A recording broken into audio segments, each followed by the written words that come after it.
So I had planned on doing kind of a comprehensive hardware test with Battlefield 2042 open beta when I was met with this message, one that I knew about because we went through this exact scenario with Battlefield 5, and that is, during the beta, you run it in any sort of multiple config more than twice, and it locks you out for like 24 hours because it believes that you're account sharing, and then it says this version of Battlefield 2042 has been run on too many different computers. Because apparently, Origin thinks switching out graphics cards constitutes a whole different system, account sharing.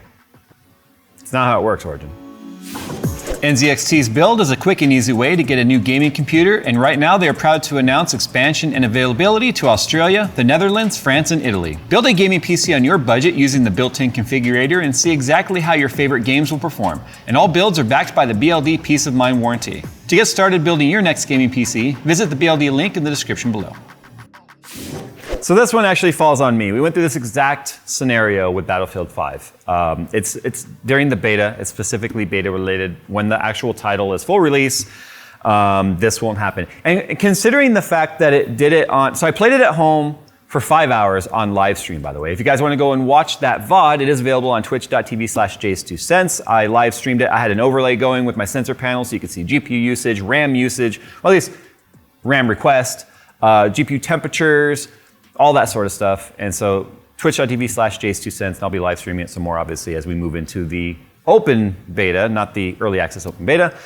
But I think this is one of EA's ways of stopping people from benchmarking the beta and putting out videos like we were trying to do about performance impact during a beta. There's nothing you can do to fix this. There's no clearing of browser cache or any of that crap that's gonna fix this. This is specifically because Origin does not take into account the Windows ID or the IP or any of that sort of stuff. It's just, you change hardware, in this case graphics card twice, that's it, you can't do it.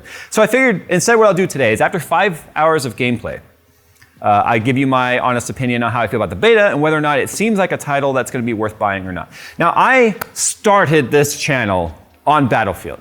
Go back to my videos, sort by oldest to newest, and you'll find like my first 40 videos almost are centered around Battlefield 3. Because Battlefield is actually where I started my online career. I started live streaming on Twitch before I started YouTube live streaming Battlefield 3.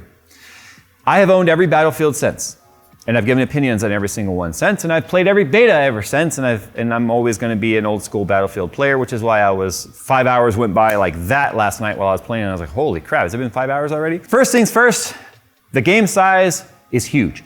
128 player battles, 64 versus 64 on large scale maps. Cross-platform, this is the first time that we've actually seen cross-platform. In fact, it'll even tell you what players are playing on Xbox versus PlayStation versus PC, and you can turn that off, by the way. If you only want to play with PC players, you can do that. Now, the first things first, the settings. We did get to test the 570, the RX 570, and we found that it was only capable of 1080p low. It's a very, very demanding game. The amount of VRAM when I was playing with my RTX 3090 was calling for about 10 gigabytes of VRAM. Now remember, it's gonna scale based on the availability and it's gonna request a certain amount of RAM whether or not it gets it or not. It's a very demanding game. There's a lot of foliage, there's a lot of leaves moving around, there's a lot of raindrop effects, there's a lot of things that are gonna hit your hardware. So I'm starting off with hardware because whether or not the game is worth it is gonna depend on the hardware you have. And right now is a very difficult time to upgrade your hardware. I'm happy that we at least got to test the RX 570 because that's the lowest card we were gonna test in this particular bundle. That versus 1060 around the same time, because 1060 is still the overwhelmingly popular graphics card on the Steam survey, tells me that it is playable. And it was staying near 70 FPS in 1080p. So if you want to play the game and you don't have a newer graphics card, you can play it if you're willing to sacrifice some of those details. But what's funny is even on low, the details didn't look bad. Battlefield has always had two major things going for it. Extremely high definition textures and realism in terms of just the way the lighting looks and the ambient occlusion. No ray tracing in this title, and I did not see a DLSS button. That could be coming in the full retail, but that's not something that exists right now in the beta. Considering the fact that NVIDIA Reflex is an option that you can turn on and off, I expect DLSS to be there, which means if you're running a 20 series or higher card, DLSS will make things hopefully run a heck of a lot better. Now, whether or not that's coming, I don't know. So moving on and letting you guys know that the hardware is a serious consideration. I was concerned about 128 players feeling just like utter chaos, because the trailer was utter chaos, and I think that's what they were intending. However, the game was definitely much more streamlined in the Conquest map that you're playing on Orbital, which is the Falcon 9 launching map that also has a twister that can come in, a tornado. Not sure how it triggered. In the 5 hours I played, only one happened. The rocket launched several times, which is kind of neat. The map still feels gigantic, even with 128 players. Now, I don't know if 128 players were actually in the beta at the time. I don't know if it was scaled down. I never actually looked at the player count. But I can tell you that it has its hotspots. There's its choke points. The map design feels pretty balanced.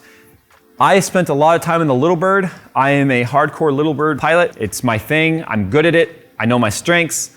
That is where I excel. Once I got used to the new flight characteristics, every single Battlefield between 3, 4, and 2042, they have changed the way that the Little Bird and the attack helicopter sort of work. This time it feels a lot more arcadey than ever. I think there might be so there's a thing called flight assist.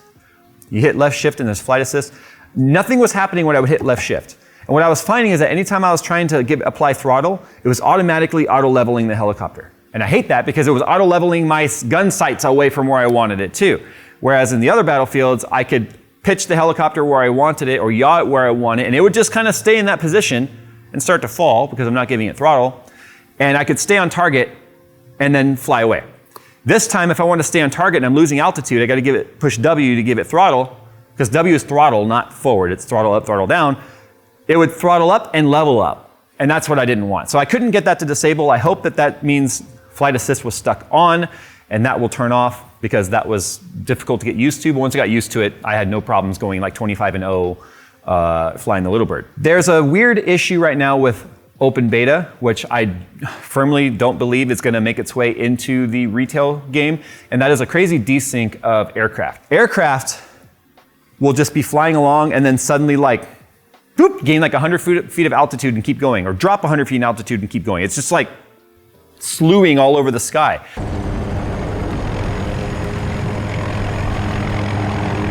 Oh my God, this thing. What is it? Whoa, ah! As you can imagine, that makes it very difficult to try and lock on or even gun sight something in the sky if you're also flying. Now, I also realized that some of the gunfights, it seemed like the person I was fighting with was not ever really truly engaging me and hitting me, because it dawned on me that they were smooth on my screen. Maybe I was the one going all over the place on their screen. I don't know if that's because of cross-platform. It didn't happen with ground vehicles. It didn't happen with players. I never had an issue with a player rubber banding or teleporting somewhere else. One of the things in Battlefield 4 people loved to scream was netcode, netcode, netcode broken, netcode broken. Because people would be like, I unloaded an entire magazine and I got hit markers galore and the person didn't die. Experienced that a couple of instances. I didn't feel like there was any crazy netcode thing happening there. One of the things that we tested for fun is Battlefield was known for its insane physics. Things that you could do and survive that you never should have.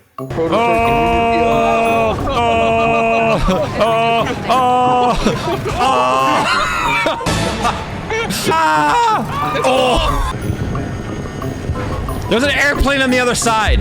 What the fuck? Oh God. Oh.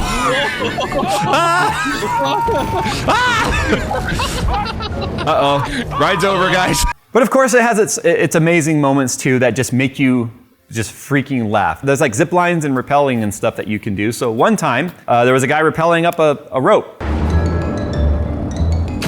Oh, yeah! Look at this body.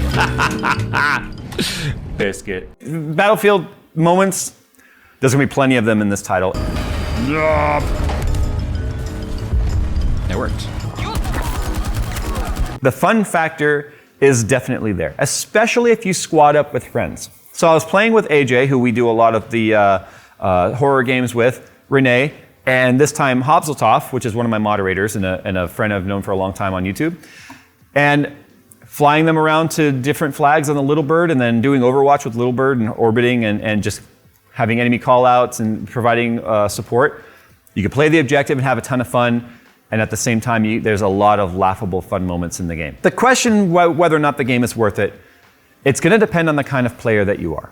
Battlefield offers something a lot of other games don't. Large scale combat, vehicles, obviously vehicles that you can upgrade and load out based on your taste. For the record, I am not a fan of the way the Little Bird is loaded out at the start, which we only had access to. You can unlock other weapons during the beta right now as infantry. You can change guns and scopes and barrel types and magazine types and ammo type on the fly, by the way, while you're in the game. So no more do you have to redeploy, change your crap, and then deploy. You can just hold down T and it brings up like a floating menu and you can change all that as you go. Fun fact, if you run out of one type of ammo, you can switch ammo type and be resupplied with ammo in the middle of the game. Because if you run out of armor piercing rounds, you suddenly want to do some sort of an HE round or something, you can change that in the middle of the game and have ammo again. One thing I don't like about it is the fact that every single class had access to pretty much the same loadouts. So as an engineer, I was able to equip a sniper rifle. And as a sniper, I could equip a SMAW. Like things like that just seemed very odd to me. I don't know if that's going to stay in the main game. Obviously, each infantry type is going to have its strengths and its weaknesses, but I don't feel like an engineer should be able to equip a sniper rifle, and vice versa. Now, what I started to say about the large-scale gameplay type, if you're the kind of person that just wants to be boots on the ground, up close to the combat, and have gunfights, there's plenty of opportunity for that. If you're the kind of person that wants air superiority, like I do, there is tons of opportunity for that. Tons of targets on the ground, tons of things to keep your eye on happening around you with jets, hovering type aircraft, 2 different types of helicopters, transport helicopter, everything you would expect. If you're the kind of person that just wants to kind of be a lone wolf, we also learned that you can put C5, because they call it C5 in 2042, that's one better than C4. You can put C5 on a drone and fly it to a target and explode it. We also had an encounter with the robot dog, which is also being piloted by a sniper. And guess what? Small arm fire doesn't hurt it. It's just ripping you apart. And the only way I could kill it was with an explosive or a SMAW. So that seems a little OP. But then again, as an engineer, I could also put out a robot turret, which will also counter it, or just send an EOD to it. So there's a lot of really fun, crazy things that you can do in Battlefield. Obviously, when the game fully launches, we will do hardware review that we tried to do. Unfortunately, we forgot all about this. We've experienced it multiple times with Origin titles. It always happens during the beta because they know people like us are going to go and do these reviews. I don't think they want any sort of I don't think they want us to base any sort of their performance based on the beta. The betas are designed for general bug testing, but more importantly, server stability. That is what the beta is all about. Getting as many players in there as possible, test the server strength, make changes where needed, obviously bug log, and go from there. So you can expect us to do hardware testing once the title fully launches in November 19th, I think it is. The beta is only going through this weekend. Open beta starts technically tomorrow from the time you guys are watching this video, which means you can get in on that too if you own the title. Now, another bug that I encountered, I don't know how widespread this is. It could be specifically my hardware layout. I am running a 16:9 1440p panel for stream monitoring, and then I'm running a 38-inch 3840 by 1600, which is a 21:10 resolution, or aspect ratio, not a 21:9, 21:10 issue where when I was live streaming, and by the way, I live stream with the NVEC encoder off of my 3090 standalone chip on the card that is separate from the game and separate from the GPU, so it's not affecting the gameplay at all. It's designed to do nothing but capture the game and encode it for OBS. I had an issue where when the game first loaded, even though I had max settings and VSync off and all that going, the stream was getting massive frame drops. Massive frame drops. The drops were not showing on my drop frames at the bottom of OBS, but it was affecting the encoder in such a way that even my webcam frame rate was choppy. So it was affecting OBS as a whole in some way. So the fix for that was that I enabled VSync, which I never do, but I enabled VSync, enabled NVIDIA's Reflex, which I don't know if it went on or off, because NVIDIA Reflex showed available with the RX 570, so I don't know, whatever. The setting was on in the game, whatever. But by enabling VSync and locking the game to 60 FPS, the stream was butter smooth. You guys were seeing it just as smooth as I was because it was literally one frame per one frame. You guys were seeing it exactly as I was. But every now and then the game would not crash to desktop, but it would just, kind of like how Rocket League has been doing, it'll just go to desktop on its own or go black because it half went to desktop. So then I'll have to hit the Windows key and go to the taskbar and go back to Battlefield 2042 to bring the game back up. Every time I did that, the game would go a slideshow. And by game, I mean on the stream view of the game. It didn't show up in OBS. OBS was smooth, but something was happening on the encoding side where the stream view was, what the internet was seeing, my webcam and everything was super slow like this. The only way to fix it was to go into settings, change the frame rate that was locked at 60 to like 84 or a different number, hit apply, go back to 60, hit apply, and then it was smooth. Every single time the map reloaded, I had to do that.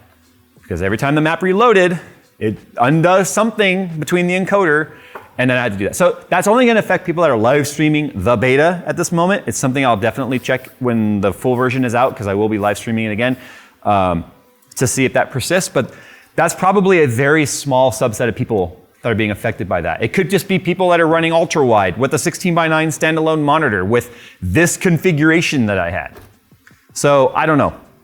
But that was my experience so far with Battlefield 2042. It's a huge amount of fun. It really brings back the fun days. I spent playing Battlefield 1 and Battlefield 5 just like, I mean, this is cool.